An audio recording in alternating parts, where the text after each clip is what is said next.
You're hanging with Hasidic again, whether you like it or not. This one's about calorimetry. Calorimetry is an experiment you do on either a chemical reaction or a physical change in order to determine and measure a temperature change. That's denoted as delta T right here. To determine the heat of the reaction or the heat of the physical change. Heat is denoted by the symbol Q in chemistry and in physics, I think.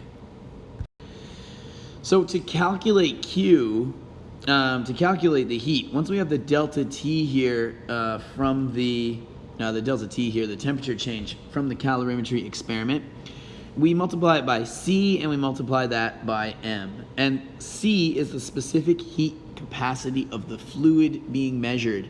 So in calorimetry, we have to understand that we're very rarely, I'm just afraid to say never, because I don't know that for a fact, but almost always, we're not actually measuring the system, we're measuring the surroundings, okay? And so we're taking the physical properties of the surroundings, the specific heat capacity of the fluid in the surroundings being measured. It's usually water, and that value is 4.18 joules per gram per Kelvin or per degree Celsius for water. Okay, so we're usually doing this in an aqueous solution, and we're measuring the temperature change of the water. Maybe sometimes we're doing it in air, but usually water. And we're also going to take the mass of the total system and surroundings that we can measure. So it's usually the mass of the fluid being measured as well. Honestly, it's usually the mass of water in the aqueous solution, assuming and realizing that water has a density of 1 gram per milliliter or 1 gram per cubic centimeter. So basically, if you know the volume in cubic centimeters, you know the mass in grams for an aqueous solution. And that's what you use for M. So you multiply those three values together, you're going to get the heat of the reaction or the heat of the physical process. You can then convert that into enthalpy change of the reaction, by taking the negative Q per mole of whatever reagent is of interest, or whatever reagent was the limiting reagent in the process. So you can find from that what we call the enthalpy or the enthalpy change. It's important that you notice it's the negative value here, and that just takes into account that we're actually measuring the heat of the surroundings, not of the system itself. And so we have to take the negative of the heat. But usually the context of the question, you should probably already figure out whether you need your delta H to be positive or negative based on the context of the question and what you know about exothermic and endothermic processes from what you've learned in chemistry. So here's the question that we'll work on here. It says, in a coffee cup calorimeter, why do it in a coffee cup? It's usually like a semi-insulated system where we can reduce heat loss. And that's usually an assumption that we're keeping all the heat in this measurable unit inside the cup. So in a coffee cup calorimeter, styrofoam cup, 1.69 grams of KOH, that's potassium hydroxide, is added to 125 mils of 0.800 moles per cubic decimeter HCl. That's hydrochloric acid. So the following acid-base neutralization will occur. There's the balanced chemical equation for the acid-base neutralization that happens between the acid HCl and the base KOH. You could check that that's a balanced equation. You probably should, just to make sure that it's balanced. Don't take it for granted. It is actually balanced, so we're good. Rock on. The temperature is observed, I'm just reading from here, the temperature is observed as changing from 33.7 degrees Celsius initially to 40.1 degrees Celsius in the end. And the C of water, the specific heat capacity of water, is 4.18 joules per gram per K. Calculate the enthalpy change for this reaction in kilojoules per mole of KOH. Okay, it's a mouthful, but let's do it. So the first thing we need to do is we can choose. We're either going to calculate Q, or we can try and figure out what's the limiting reagent of the reaction, just so we know how much KOH actually reacts. because that's going to be determined by the limiting reagent. We don't necessarily know if it's the KOH or if it's the HCl. So let's do a limiting reagent determination first. So let's first find the limiting reagent. To do that, we need to find the moles of each reagent. Find the moles of each reactant, reagent, whatever word you want to use. Okay, so for the moles of KOH, we have a solid KOH here, 1.69 grams of KOH. So we're going to do the mass divided by the molar mass for KOH in this case. The mass given is 1.69, and the molar mass of KOH, if you add up a K and an oxygen and a hydrogen, you get 56.11 grams per mole. Okay, so we're gonna roll with that. Punch that into your calculator. You're gonna get 0.0301 roughly moles of KOH. All right, then let's find the moles of the other reagent, which is HCl, hydrochloric acid. Now in this case, excuse me, the HCl is not solid. We have this value here, which is a concentration you should recognize in moles per cubic decimeter, and this is a volume. So we're gonna have to use the formula. Moles is concentration times volume. Concentration is 0.800.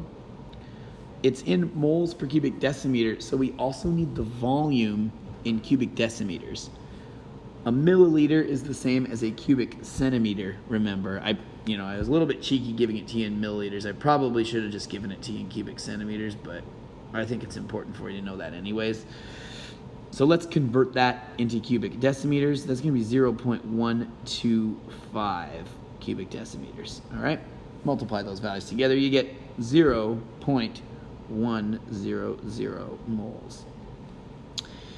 Now, given that they react in a 1-to-1 ratio, whatever the smallest number is going to be the limiting reagent. So we have determined then that KOH in this case is actually the limiting reagent, all right? Because it's the smallest number of those. Hopefully that makes sense to you, and we can just continue on here. Next, we can find Q, okay? So let's do it in red. It's heat. Let's find Q. And we're going to use Q equals MC delta T for that. Delta T is the temperature change. The final temperature, it says, was 40.1 degrees Celsius, and the initial temperature was 33.7. So that gives us a delta T of 6.4 degrees Celsius. Okay, that's kind of the easy part there.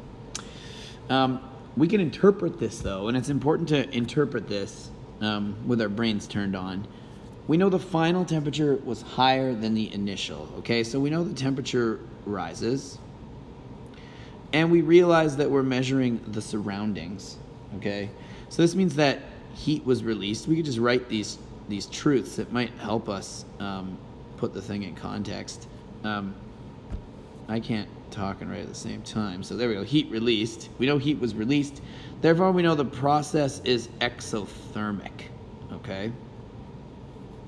Remember that when the temperature goes up in the surroundings, that means the reaction released heat to the surroundings and it's exothermic.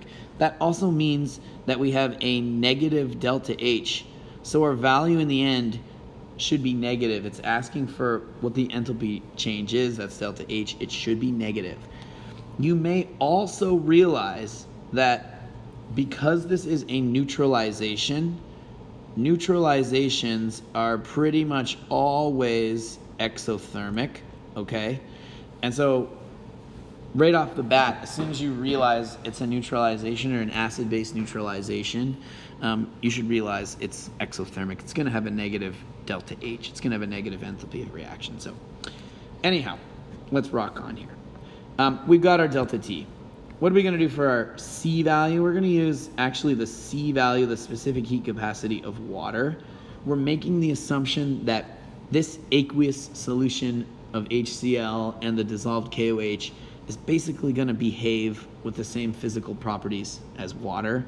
So we're going to use 4.18 for that. For the mass, what do we do? For the mass, generally here you can do one of two things. You can just use 125 grams, okay? Because we know that there was 125 milliliters in the aqueous solution, and we're assuming it's gonna have the same physical properties of water, a density of 1, so we can just say it's 125 grams. Now you may also realize that to that 125 grams, we added, where is it, 1.69 grams of KOH. So you might want to also, instead of using 125, use 126.69 or whatever it was. That's okay as well. I'm just going to use 125, but I'll write in here, use 125 or 126.69. Obvious question, which is the most correct value to use? I don't entirely know because it's a bit of an assumption anyways. I can tell you on mark schemes, there would be an acceptable range of answer based on whether you used 125 for the mass or 126.69 in this case. But let's forge on with 125 grams, okay? 125 grams, 4.18, delta T 6.4. Crunch the numbers. What do we get?